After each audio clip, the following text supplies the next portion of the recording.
Welcome to Inside EMS, your gateway to the extraordinary mission of EMS, where stories of faith and action come to life.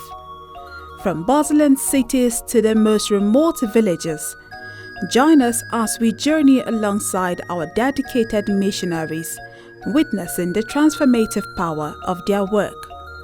Allow us to bring you face to face with the victories and challenges of our mission field. Step into a world where hope meets action and faith changes lives. This is Inside EMS. Hello and welcome to Inside EMS, your one-stop destination into the heart of EMS missions and evangelism. My name is Second Samchi Kesher. In our last week's episode, we began sharing the incredible stories of our EMS missionaries serving in the Ghana field. Now, due to limited time, we couldn't cover everything, but this week we are picking up right where we left off. So from the challenges they face to the lives being transformed in their field, there is still so much more to explore and celebrate about the Ghana field. So stay with us as we go into their journey of faith and service. We will continue the story right after this break. Don't go anywhere.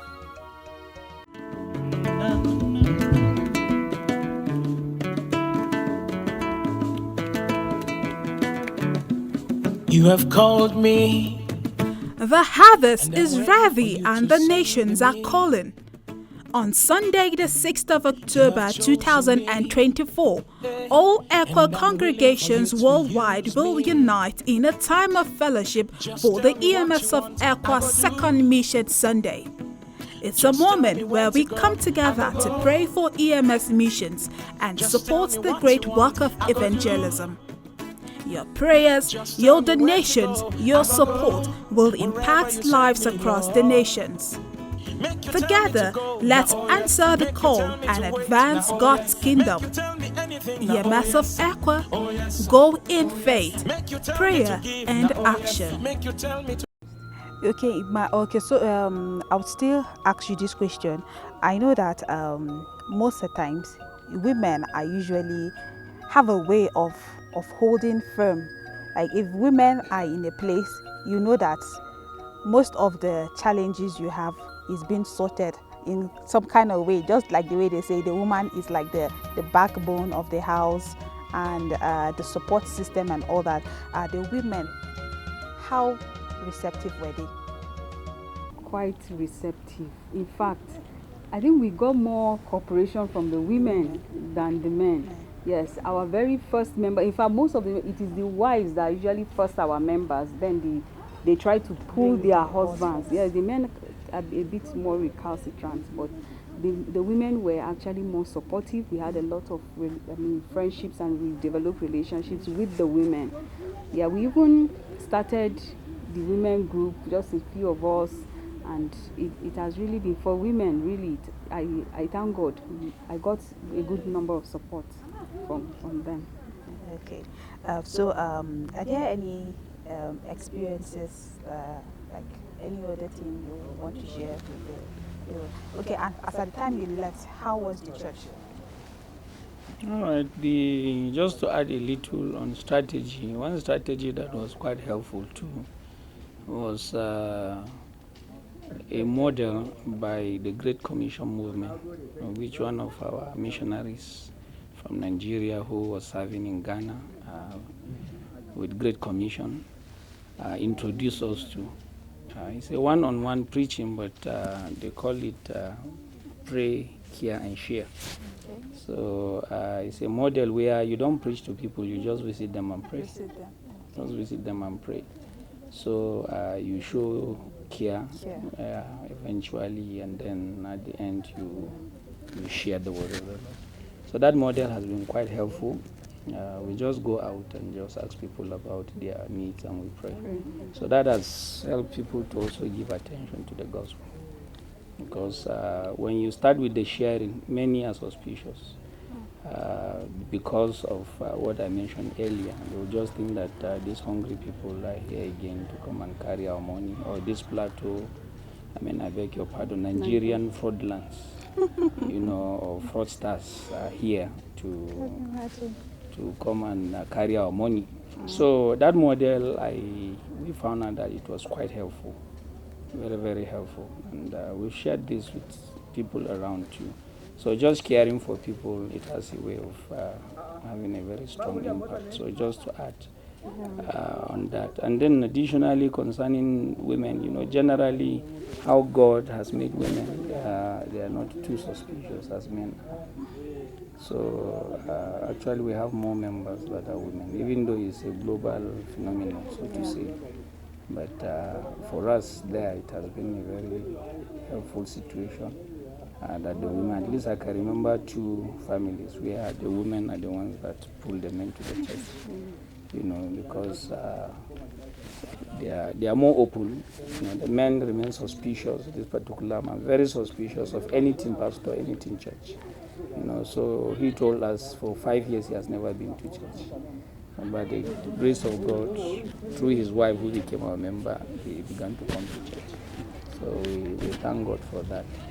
So we appreciate God for the experiences, all in all, because they put together the whole experience. First and foremost, for me, I think the impact is on our lives. Yes, God has done a lot of transformation. Yes, a lot of transformation in our lives. And I used to crack joke with my wife. I said, what God couldn't do all through in your life, he has been able to achieve while in Ghana. Yeah, because she was a very quiet woman when I married her. In fact, some people discouraged me because of how quiet she was. But Ghana, the pressure of the ministry will squeeze you. You cannot brought out the extrovert. Honestly, so and I give God the praise. Now she has become what I have long desired to be, because truly when I married her, she was really, really quiet, and I felt talks a little more, So, and I give God the praise for that. This is the first transformation we have, so it's internal. So external, a lot of great things. We have very excellent relationships, very outstanding relationships, some of which are still here, are still there till today, So very powerful. We have relationship with some Ghanaians that we are still sustaining till today. We have relationship with a Korean people, missionary couple, even though she lost her husband recently, that the relationship is still very powerful. In fact, we spoke today. We had what do you call it now? A video call. So those relationships are still strategic. Our successors are doing great. Our second successors, they are doing excellently great work because of that relationship. He has shared with us when he started building the pastorium. Actually, the Korean woman gave a good amount of money to the foundation and all of that. So we can go on and on. Maybe allow her to add some of the things. Okay. So do you have any regrets? Oh, no, certainly not at all. As well, let's say first and foremost, what he said concerning yes, the transformation he's saying that happened to me, at that time it wasn't palatable. But at the end result, yes, and going through the process and all that is really, but you're forced to, because of the challenge. You have to go out of yourself because you want to reach out. Yes, I've been but then because you need to reach out, so you have to just be out of whom you are. And so that is what actually built me, and the resistance you get and everything, and you need to challenge certain things and all that, so that it really did a lot. And but do you like this your new self? Of course I do. Of course I do. See, if he likes it, of course I should also like it, and I do like it. So, but as another strategy that we forgot to mention is the medical outreaches.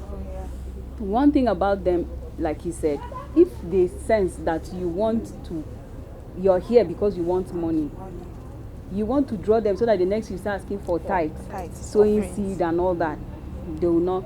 But when they see that, okay, this ministry wants to give rather than receive, they would. So Medical outreaches, we held medical outreach in very strategic places, and we got support to do that in many places, and that also reached out and helped them to see that, okay, these people are here with love, they're here to give.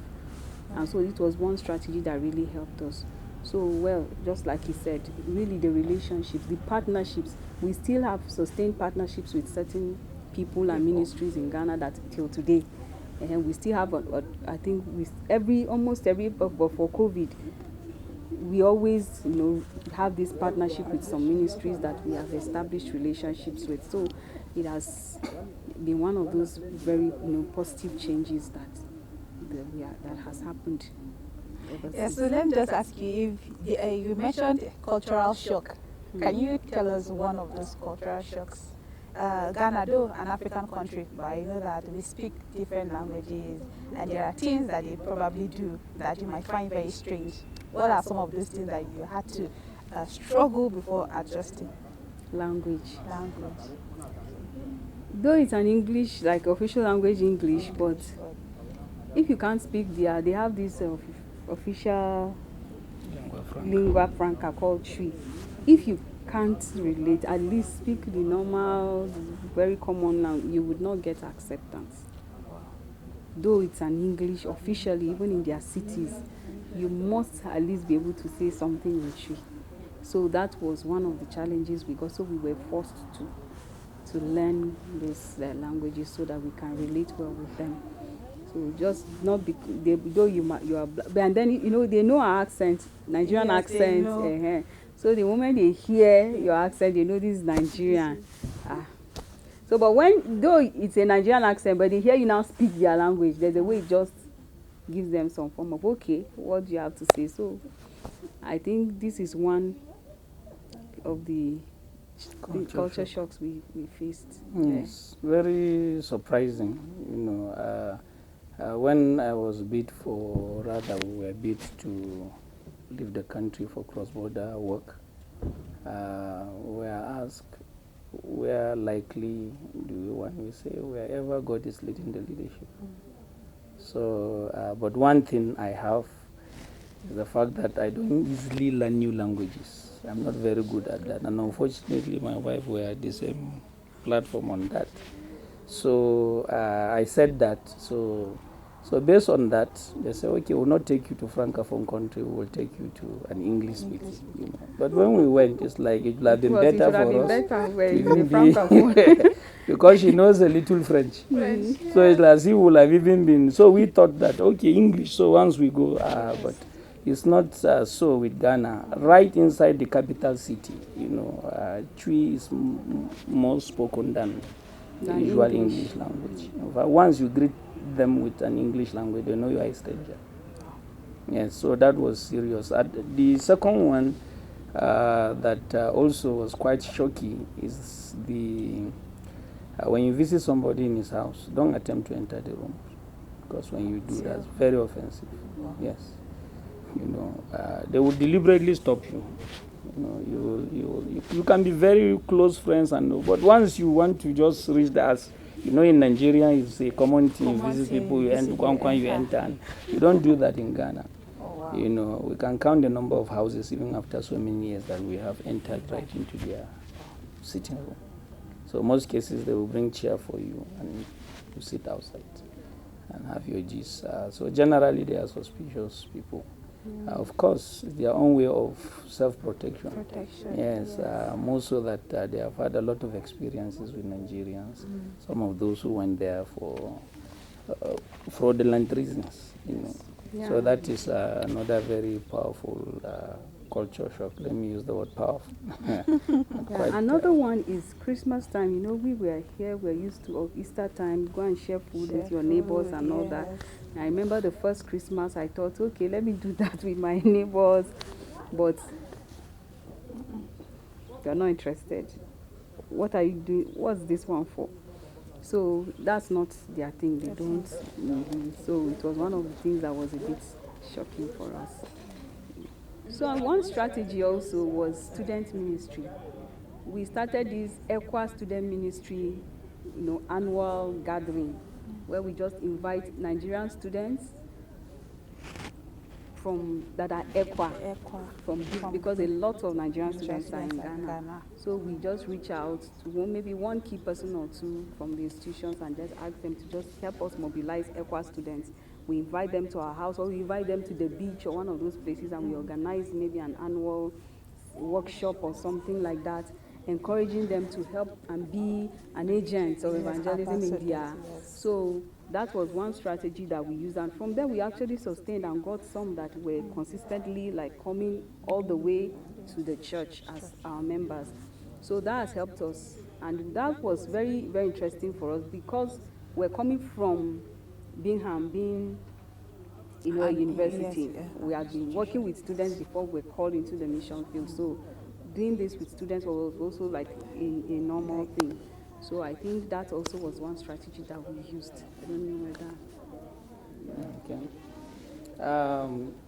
Just to add, to say that we thank God for the experiences. As we've said earlier, the experiences were both good, bad and ugly. But as is popularly said, a very good cake is made up of sour, sweet, and bitter ingredients. So we want to really thank God that all of these experiences have shaped our lives to where we are today. Daily God has been using the experiences to build our lives, to build our faith, to build us to be able to have His capacity embedded in us, in where God has brought us now. We worked in the church for 13 years. Or I worked for 10 years before she joined me, and then for 3 years before we joined Bingham University. From there to Ghana, and then back to the university, and then now as chaplains. We have other what I would call miscellaneous experiences, ministry experiences, but we'll leave that out for now. In Ghana, one thing that stood out, apart from what I mentioned earlier, concerning the fact that God has really done a great transformation in our lives, is the fact that He has built strong faith in our lives, very strong faith. We don't doubt God's ability to handle our situations. So situations, no matter how difficult they are, we are just hopeful of the best coming out, because we have seen the worst in the mission field. So having worked with students, we enjoy the blessings of humility. Because to work with students, God will teach you humility. Yes, because if you have their best interest, sometimes they will insult you. Sometimes they will say many funny things that, when I mean insult, not as bad as to point 5 fingers on your face, but there are many things in Africa will not tolerate, but they will do it to you. But if you understand that God has brought you into their lives, somehow God uses that and other consideration to make you just put down your pride and then give them yourself. And we appreciate God for that. So it's like God has taught us faith and then taught us humility. And then now we are in a place where we need both to really work, because now we are working among politicians. And we have a target. Anywhere we go, we have something we believe God wants us to achieve. So all of this God has used to really bring us to where we are. Let me be quick to add as we conclude the talk, the fact that for success in ministry, the husband and wife working together is indispensable. We had our challenges, we had our issues, quarrel, disagreement, and all of that, but we are never apart. She was more like my PA and my PS, personal assistant, personal secretary. She knows a lot about computer stuff, much more than I do, so she does a lot of all the typing, and we've been together. Sometimes in the course of that we'll disagree, we'll have issues, we'll have problems, but anyhow we kept going. And I want to use this opportunity to encourage missionaries, especially those in cross-border. Let's not allow our pride to reach a point that we want to throw our partner to the wind, and of course, by implication to the devil. So no matter what, God took us out there together. We have to remain together. Through thick and thin, because that's the basis of our success. So that has helped us greatly, and I want to say this at this point in time. And permit me to round off with appreciating many people who stood by us. Some are Ghanaians, some are Nigerians. There is this woman by name Abigail who was our neighbor. Just like that, she would carry plenty of food, bring to our house. She traveled, and this is a woman that just came. We were there before her. You know, and we just concluded that this is God sending her to do all of those. And there were times we asked her, why are you? I said she knew we are God's people and we are here This to is do like God's work. Elijah and the widow. Yeah, something like that. As bad as the experiences with other Ghanaians were, we still have very excellent experiences and great help from a good number of them. Very Wow. You know, and we also want to use the moment to appreciate other Nigerians. Of special mention is one Dr.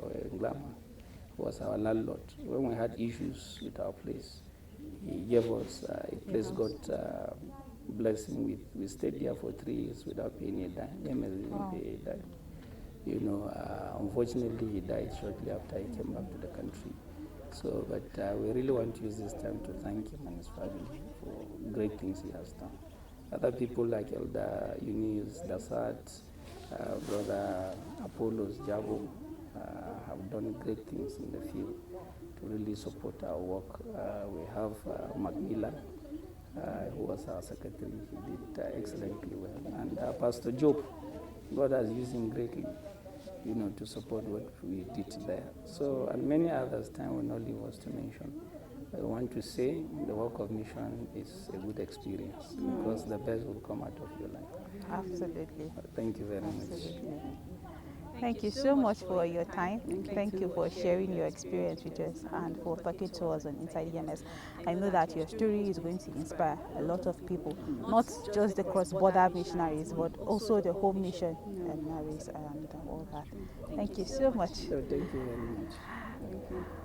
All right, and that has been Inside the EMS. You have heard from our missionary couple. It has been an amazing experience. They have shared the good, the bad, the ugly, but at the end, God and Jesus must be honored. Remember that you too can be a part of what God is doing in the hearts of missions and evangelism. Your generous contributions and donations, your prayers are very key to fostering missions and evangelism. My name is Seken Samchi Kesher. I'm saying bye for now. Remember to continue to spread the love.